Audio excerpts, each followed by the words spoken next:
Hello, music lovers. Chris Prophy, musically obsessed. My afternoon coffee. Now, take a look at this.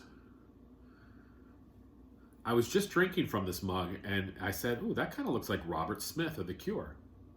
I don't know. There's a little bit of a resemblance. This is actually my Follies mug. Follies is a Broadway musical by Stephen Sondheim. My afternoon coffee. Okay. I told you I was going to talk about The Cure, and that's what I'm going to talk about today, or that's who I'm going to talk about today. Any Cure fan knows that The Cure has released a lot of albums. They have a lot of different types of songs. They've gone through lineup changes. They've gone through musical style changes. And, you've got people who prefer early Cure. You've got some fans who prefer their big hits. And then you've got fans who have kind of followed them through everything and kind of appreciate all those different eras. And I think I'm one of those Cure fans where I appreciate all of their different styles of music. What I think is very unique about The Cure is that they were able to do the balancing act of, hey, we want to keep our music art, but we also want to reach the masses with some pop. And The Cure did a phenomenal job of that. I mean, you listen to some of their albums and the albums I'm going to show you today. It was great because they could appeal to the artsy crowd and the, hey, I'm in The Cure. The Cure are really cool and artsy, and Robert Smith is deep. But they could also appeal to fans that just liked a good pop song. So I think that was what was really unique about The Cure. And they did a really good balancing act. Some bands can't do that.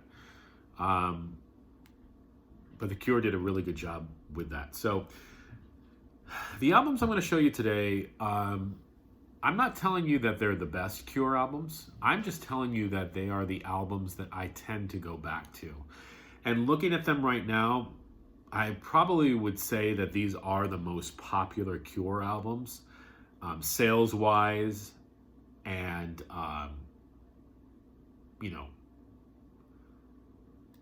how well known they are. And I think that there's a reason why they are so well known and so popular.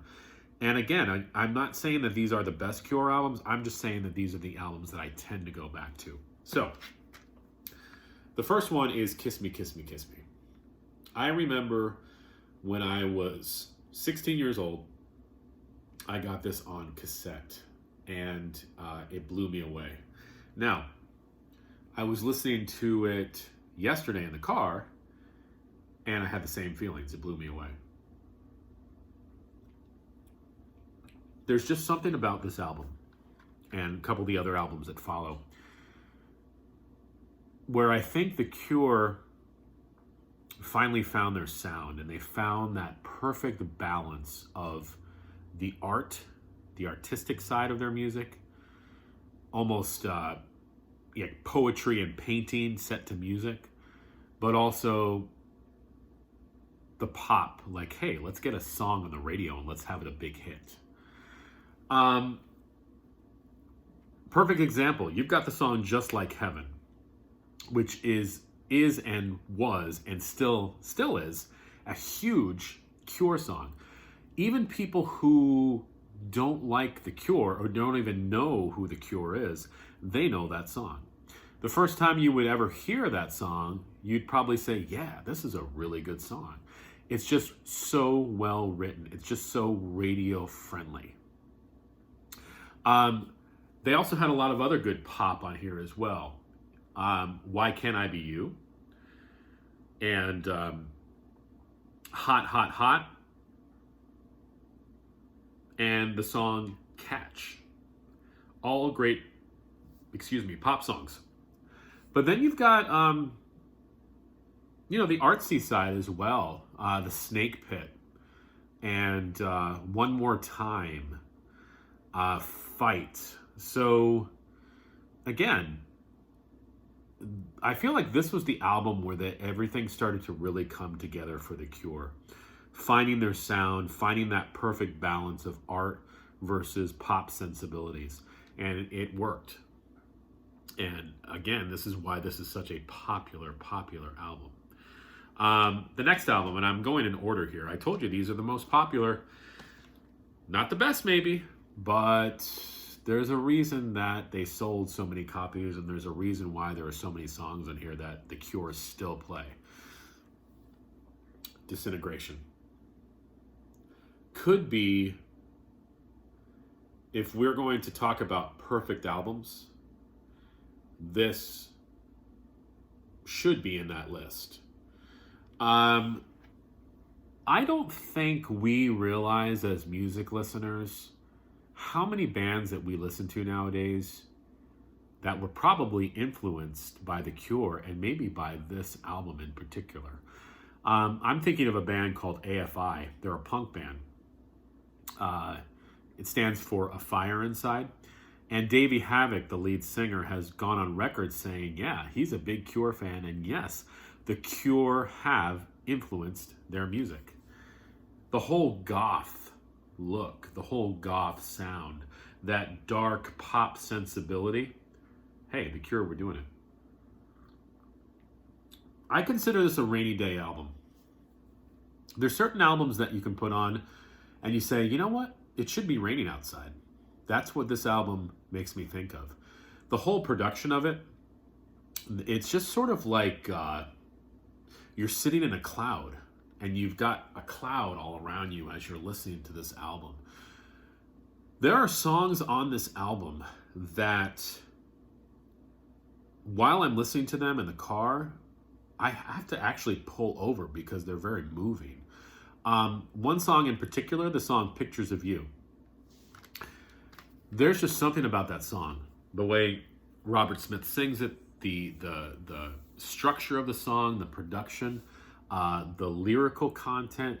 It's just a beautiful song. And anybody who's been in a relationship before is going to identify with that song.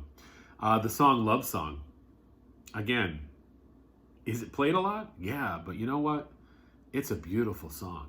The song Fascination Street. You want to hear a kick-ass bass line, and you want to hear a really great bass tone, listen to Fascination Street. Robert Smith is just kicking ass on that song. And then there are some underrated songs that end this album that really put it in that rainy day category. Prayers for Rain, The Same Deep Water as You, Disintegration, Homesick, and track 12, which is the Untitled track. Very underrated, and it just further shows you, theme-wise, how beautiful this album is. This is actually a piece of art, and that's what I think, again, that The Cure was good at. Comparing, like, this was very, thinking about it now, this was pretty poppy. There was a lot of pop on this album. This album, they definitely toned it down a little bit, and it's definitely more artistic. You do have Love Song, and you do have Pictures of You, but I think that the way that those songs are written, they do have a pop sensibility to them, but they're also artistic at the same time. So this was probably even a better balancing act for The Cure than Kiss Me, Kiss Me, Kiss Me. Just such a classic album. And what year did this come out? 89. It's small, but wow, 1989. The next album, I told you I'm going in order. I really feel like this trilogy for me just works. Wish. Now, I don't know where this album ranks on, hardcore Cure fans' lists, but for me, I love this album. And the one main reason I love this album is because it contains one of my favorite Cure songs, A Letter to Elise. That is just a beautiful song. I love that song. But this has so many great songs on it. Open, High, From the Edge of the Deep Green Sea is awesome. Friday I'm in Love, which I still love that song. I mean, if you don't love that song, then you're dead. I mean, that's just a beautiful song. A Letter to Elise, To Wish Impossible Things, and I like the song End. This was another, again, with these 3 albums, this for me was when The Cure hit their stride, and they were just, they knew they had that formula to make a great album. Not to say that anything before these albums was not good, and again, not even to say that these are their best albums, but for me, I tend to go back to these records. Now, after this record came an album called Wild Mood Swings, which, reading reviews about it, it gets slammed a lot for being not a great album. I would agree it's not as strong as Wish or Disintegration or Kiss Me, Kiss Me, Kiss Me. But there are some good songs on Wild Mood Swings, so definitely give Wild Mood Swings another chance. Something else I wanted to show you today, since we're talking about The Cure. I also have this box set. This is called The Cure Join the Dots, B-Sides and Rarities. This is 4 CDs, and it's just packed with, again, B-Sides and Rarities. They do a cover of The Doors' Hello, I Love You on here.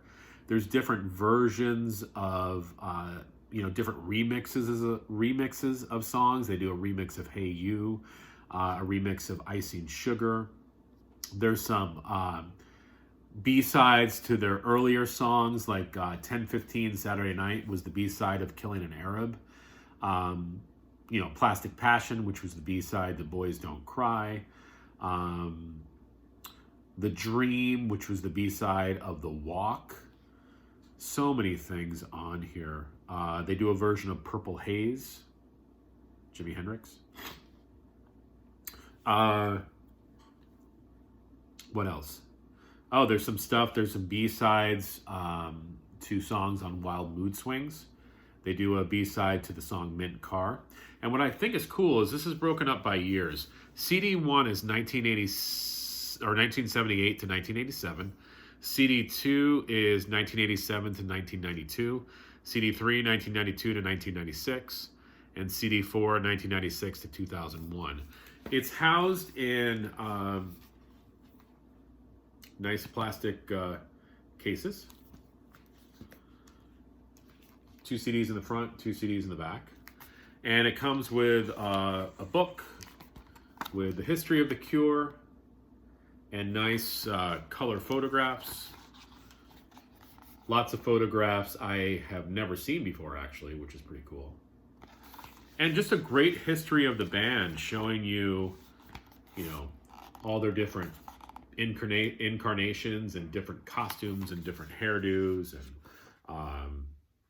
here's an early picture of Robert Smith. So for the Cure fan, this is something great to have. So that's my talk about The Cure. Like I said, those are the albums that I tend to go back to. Wish, Disintegration, and Kiss Me, Kiss Me, Kiss Me. I have a feeling they're the albums that a lot of people go back to too. Do they contain the hits? Yes, they do. But there's a reason that these albums are good. Maybe I'll talk about some of the, because I have everything that The Cure released. Maybe I'll talk about some pre-Kiss Me, Kiss Me, Kiss Me albums in another video. And talk about some of the later Cure albums too. The album Blood Flowers is an amazing record. So I might have to do a video on those too. But I definitely wanted to show you the box set. I definitely wanted to show you 3 of my albums that I tend to go back to. So let me know what you think about The Cure. I've always been a Cure fan, still am a Cure fan, and I'm hoping they come out with some new music soon. I'm looking forward to that. So enjoy the rest of your day, and listen, if you drink coffee, here's to you. If you don't drink coffee, you should start.